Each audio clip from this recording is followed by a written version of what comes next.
Hello everyone, welcome back to my channel রান্নাঘরে বাঙালিয়ানা। আশা করছি সকলে খুব ভালো আছেন। আজকে বানাচ্ছি ব্রেড দিয়ে একটা দারুণ স্ন্যাক্স।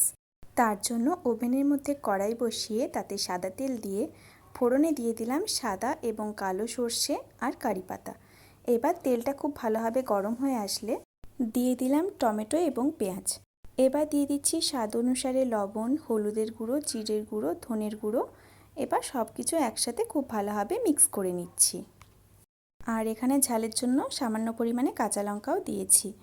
আপনারা কে কোথার থেকে আমার ভিডিও দেখছেন অবশ্যই কমেন্ট করে জানাবেন। এবার দিয়ে দিলাম টমেটো কেচাপ।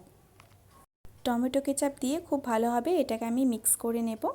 টমেটো এবং পেঁয়াজ খুব ভালোভাবে আমি রান্না করে নিয়েছি, দুটোই খুব ভালোভাবে সেদ্ধ হয়ে গেছে। এবার যে ব্রেডটা ছিল, ব্রেডটাকে আমি ছোট ছোট কিউব করে কেটে নিয়েছি।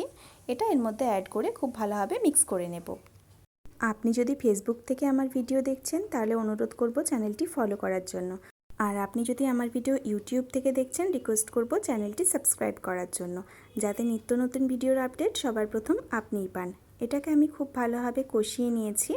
আর এটা পরিবেশন করার জন্য কিন্তু একেবারে তৈরি। বাড়িতে কিন্তু অবশ্যই একবার ট্রাই করবেন, খেতে কিন্তু ভীষণ ভালো হয়েছিল। আপনারা ইভিনিংয়ের স্ন্যাক্সেও এটা কিন্তু ট্রাই করতে পারেন। সকলে খুব ভালো থাকবেন, সাবধানে থাকবেন, সুস্থ থাকবেন। দেখা হচ্ছে নেক্সট ভিডিওতে। আর হ্যাঁ, সাবস্ক্রাইব করতে ভুলবেন না যেন।